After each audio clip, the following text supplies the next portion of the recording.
দুদক, বিচার বিভাগ সহ সাংবিধানিক প্রতিষ্ঠানে মাই ম্যানদের জায়গা করে দিতেই প্রশাসনিক সংস্কারের অধ্যাদেশগুলো বাতিল করেছে সরকার, যা ফ্যাসিবাদী বন্দোবস্তের ইঙ্গিত দিচ্ছে। এমন মন্তব্য করেছেন আইন বিশেষজ্ঞরা। এমনকি বিচার বিভাগের স্বাধীনতা প্রতিষ্ঠিত না হলে অতীতের মতো আবারও বিচারের নামে বিএনপি অবিচারের শিকার হতে পারে বলেও আশঙ্কা তাদের। অবশ্য বাতিল করা অধ্যাদেশ বিল আকারে সংসদে উত্থাপনের আশ্বাস দেয়ায় এখনই নেতিবাচক ভাবনা সঠিক হবে না বলেও মত রয়েছে। অন্তর্বর্তী সরকারের জারি করা ১৩৩টি অধ্যাদেশের ভবিষ্যৎ নির্ধারণে বৈঠকে বসে সরকার এবং বিরোধী দলীয় সদস্যদের সমন্বয়ে গঠিত সংসদীয় বিশেষ কমিটি।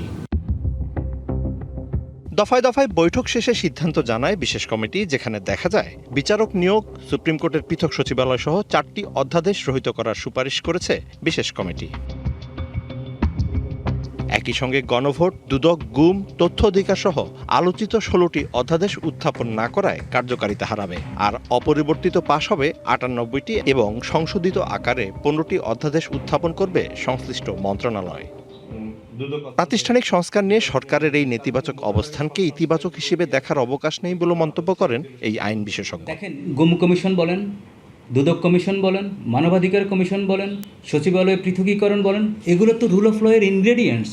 এই অধ্যাদেশগুলোর মাধ্যমে অ্যাপয়েন্টমেন্টের যে প্রক্রিয়াটা কিছুটা হলো অন্তত স্বচ্ছ হবে, কিছুটা হলো নিরপেক্ষ হবে। এগুলা বাতিল করে আবার সেই বন্দোবস্ত, তাহলে সেই বন্দোবস্তের বিরুদ্ধে এত যে প্রাণ গেল, এটার ভ্যালুটা কি?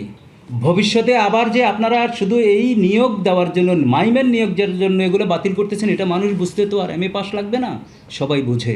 তবে সরকারকে নেতিবাচক দৃষ্টিতে মূল্যায়নের আগে ধৈর্য ধরার পরামর্শ দেন এই সংবিধান বিশেষজ্ঞ। হঠাৎ করে এক মাসের মধ্যেই একটা রাজনৈতিক কারণেই সরকার দলের উপরে ওই আপনার অজুহাতের রাজনীতি সৃষ্টি করে একটা চাপ সৃষ্টি করা, আমি মনে করি যে এটা সঠিক না। কি গ্রাউন্ডে তারা এই কাজটা করছেন যে এই মুহূর্তে এটাকে অর্ডিন্যান্স হিসেবে পাশ করছেন না? আমি ভরসা রাখি হিরন স্মার্ট ওয়াটার পিউরিফায়ারে। হতে পারে এটার মধ্যে ডিফেক্ট আছে, হতে পারে এর চেয়ে আরও ভালো চাচ্ছেন তারা, তাই না? এই জিনিসগুলো তো এখন স্পষ্ট হয় নাই। অতীত উদাহরণ দিয়ে বিশেষজ্ঞরা বলেন, বিচার বিভাগের স্বাধীনতা নিশ্চিত না হলে এর পরিণতি ভোগ করতে হবে সবাইকে, বাদ যাবে না সরকারও। যে কোনো সরকার, যেটা আওয়ামী লীগ সরকারও সেই জিনিসটা উপলব্ধি করে না দেখে আওয়ামী লীগ আজকে বিচারের কাছ থেকে তারা বঞ্চিত হচ্ছে। এবং বিএনপিও বিচার বিভাগের স্বাধীনতা এবং রুল অফ ল যদি তারা নিশ্চিত না করে, কারণ বিএনপির ক্ষমতা তো পার্মানেন্ট না, ৫০ বছর যে বিএনপি থাকবে তা না, তো সেটা যদি না করে তারা, তো ওই ভুলটা তারাও করবে যে ভবিষ্যতেও তারা এই বিচার বিভাগের কাছ থেকে তারা বিচার থেকে বঞ্চিত হবে। বেগম খালেদা জিয়ার শাস্তি হবে, বেগম খালেদা জিয়ার শাস্তি ডাবল হবে, এটা নাম্বার 1 থেকে নির্দেশ আসতো। সেই জাতাকলে বর্তমান অ্যাবসলিউট পাওয়ার নিয়ে যে দল, তারা ১৭ বছর নিষ্পেষিত ছিল।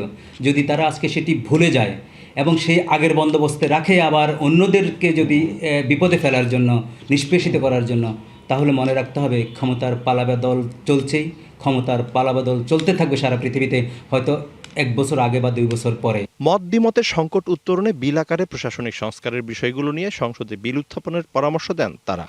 আজকে যে অধ্যাদেশটির কবর রচিত হচ্ছে, সেই যার মাধ্যমে হচ্ছে, তিনি অ্যাটর্নি জেনারেল থাকা অবস্থায় ক্রেডিট নিয়েছেন, ওনার হাতেই আবার সেটির কবর রচনা হচ্ছে। এখনও সময় আছে, সবাইকে ভাবতে হবে।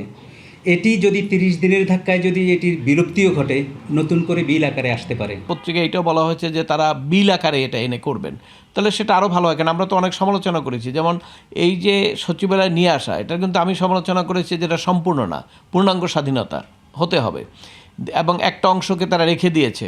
এখন নতুন আইনে বা জিওডিনে যেটা আপনার বিল আকারে আনা হবে, সেখানে কি পূর্ণ স্বাধীনতার বিষয়টা আসবে নাকি, এটা না দেখে তো বলা যাবে না। ঐতিহাসিক মাজদার হোসেন মামলার রায়ের মাধ্যমে বিচার বিভাগের স্বাধীনতার বিষয়টি আইনিভাবে প্রতিষ্ঠিত এবং এই বিষয়টি আইন প্রণেতাদের স্মরণ রাখা উচিত বলেও মত দেন আইন ও সংবিধান বিশেষজ্ঞরা। Mizan Ahmed, TVC news, Dhaka. দুদক, বিচার বিভাগ সহ সাংবিধানিক প্রতিষ্ঠানে মাই ম্যানদের জায়গা করে দিতেই প্রশাসনিক সংস্কারের অধ্যাদেশগুলো বাতিল করেছে সরকার, যা ফ্যাসিবাদী বন্দোবস্তের ইঙ্গিত দিচ্ছে। এমন মন্তব্য করেছেন আইন বিশেষজ্ঞরা। এমনকি বিচার বিভাগের স্বাধীনতা প্রতিষ্ঠিত না হলে অতীতের মতো আবারও বিচারের নামে বিএনপি অবিচারের শিকার হতে পারে বলেও আশঙ্কা তাদের। বার্তাকক্ষ থেকে যুক্ত হচ্ছেন সহকর্মী মিজান আহমেদ। মিজান আহমেদ, আপনাকে স্বাগত। আপনার প্রতিবেদন দেখলাম। লেম্যানের মতো একটা প্রশ্ন জানতে চাই, সেটি হচ্ছে আপনি যতই অধ্যাদেশ করেন, যতই আইন করেন, আমি যদি সরকার প্রধান হই, আমার যদি সেরকম ইচ্ছা থাকে, আমি মাইম্যান নিয়োগ করব, এটা আপনি ঠেকাবেন কি করে? অধ্যাদেশ দিয়ে, আইন দিয়ে সম্ভব? আসলে কোনোভাবেই সম্ভব না, কারণ এর পাশাপাশি মাথায় রাখতে হবে যে আপনি কিন্তু একটা ব্রুট মেজরিটি নিয়ে জাতীয় সংসদে রয়েছেন, অর্থাৎ 2/3 সংখ্যাগরিষ্ঠতা নিয়ে যখন একটি দল থাকে তখন সেই দলের ইচ্ছাটি যে কোনো আইন প্রণয়নের ক্ষেত্রে প্রাধান্য পাবে, এটা খুবই স্বাভাবিক। কিন্তু যে আলোচনা বা সমালোচনা কিংবা মত বা দ্বিমত যেগুলোই আসছে, এর কারণটা হচ্ছে কিছুদিন আগেই কিন্তু ত্রয়োদশ জাতীয় সংসদ নির্বাচন হয়েছে এবং সেই নির্বাচনে প্রত্যেকটা দল সুনির্দিষ্টভাবে তাদের রাজনৈতিক ইশতেহার দিয়েছে এবং সেই ইশতেহারে তারা দেশবাসীর কাছে কিছু রাজনৈতিক অঙ্গীকার করেছে। সেই অঙ্গীকারের ধারাবাহিকতায় যখন ত্রয়োদশ জাতীয় সংসদের প্রথম অধিবেশন হয়, সেই অধিবেশনের পর যখন বিগত অন্তর্বর্তী সরকারের 18 মাসের যে 133টি অধ্যাদেশ যেগুলো সংসদে উত্থাপিত হয়, যার মধ্যে সংবিধিবদ্ধ বা স্বায়ত্তশাসিত প্রতিষ্ঠান এবং সাংবিধানিক যে প্রতিষ্ঠানগুলো, সেই প্রতিষ্ঠানগুলোতে নিরপেক্ষ এবং দক্ষ লোকদের নিয়োগের ক্ষেত্রে যে কমিটমেন্টগুলো সবাই করেছে, সেই কমিটমেন্টের আলোকে পরবর্তী যে সিদ্ধান্তগুলো এসেছে, এই বিষয়টি নিয়ে আসলে টানাপোড়েন। কিন্তু একটা কথা তো থেকেই যায়, বাংলাদেশে নিরপেক্ষ মানুষ বলতে কাউকে পাওয়া যাবে?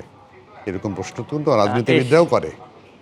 আসলে ওই ধরনের ব্যক্তি তো নিরপেক্ষ হয় না, তবে এই ক্ষেত্রে তুলনামূলক কম নিরপেক্ষ বিষয়টি শব্দ কিন্তু রয়েছে। তবে একটি যে বিষয়, সেটি হচ্ছে যে এখানে দুটো আলোচনা রয়েছে।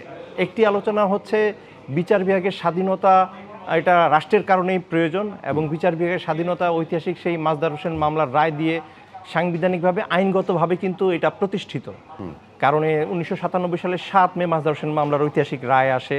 এরপর 2 বছর পর 1999 সালে আপিল বিভাগ 12 দফা নির্দেশনা দিয়ে কিন্তু সেই রায়টি দেয় এবং সেই 12 দফা নির্দেশনার প্রধানতম যেই দফাটি ছিল, সেই দফাটি ছিল বিচার বিভাগের পৃথক সচিবালয়। এবার যখন বিচার বিভাগের পৃথক সচিবালয় সহ 4টি গুরুত্বপূর্ণ অধ্যাদেশ রহিত করা হলো, এক্ষেত্রে দুইটা আলোচনা রয়েছে। এক, আইনজীবীরা বলছেন যে বিএনপি হয়তো আরও বেটার কিছু জনগণকে দিতে চায় এবং সেই বেটার কিছু দেওয়ার জন্য তারা হয়তো পরবর্তী সময়ে বিল আকারে এটা উপস্থাপন করবে, যে কমিটমেন্ট কিন্তু এখনও রয়েছে। আজকেও কিন্তু অ্যাটর্নি জেনারেল এই বিষয়টিকে অ্যাড্রেস করেছে, আজকেও কিন্তু জাতীয় সংসদে এই বিষয়টি অ্যাড্রেস হয়েছে, সেখানে স্পিকারও এই বিষয়টিতে কথা বলেছে, আইনমন্ত্রী নিজেও কথা বলেছে। অর্থাৎ তার মানে আইনমন্ত্রী আজকে যেমন গুমের বিষয় টেনে তিনি বলেছেন যে গুমের সর্বোচ্চ সাজা 10 বছর হতে পারে, যার কারণে এই বিষয় নিয়ে অংশীজনদের সাথে আরও বিস্তারিত আলোচনা করা যেতে পারে। অর্থাৎ বিএনপির পক্ষ থেকে হয়তো আরও বেটার কিছু দেয়া এবং আরও বেটার ক্রেডিবিলিটি নেয়ার জন্যই হয়তো এই বিষয়টিতে তারা দ্বিমত পোষণ করেছে এবং তারা রহিত করেছে। এবং 16টি অধ্যাদেশ, গুম অধ্যাদেশ, গণভোট অধ্যাদেশ, তারপরে হচ্ছে দুদক নিয়োগ অধ্যাদেশ সহ এই অধ্যাদেশগুলো 16টি অধ্যাদেশ, মোদ্দা কথা হচ্ছে যেটি তারেক রহমানের 31 দফার মধ্যেও আছে বিচার বিভাগ স্বাধীনতা থেকে শুরু করে এবং দুর্নীতির বিরুদ্ধে জিরো টলারেন্স থেকে শুরু করে অনেকগুলো মত আছে। সেটা হচ্ছে মূলত ব্যক্তির, রাষ্ট্রের সর্বোচ্চ সরকারের সর্বোচ্চ ব্যক্তির সদিচ্ছার উপরই সবকিছু নির্ভর করে।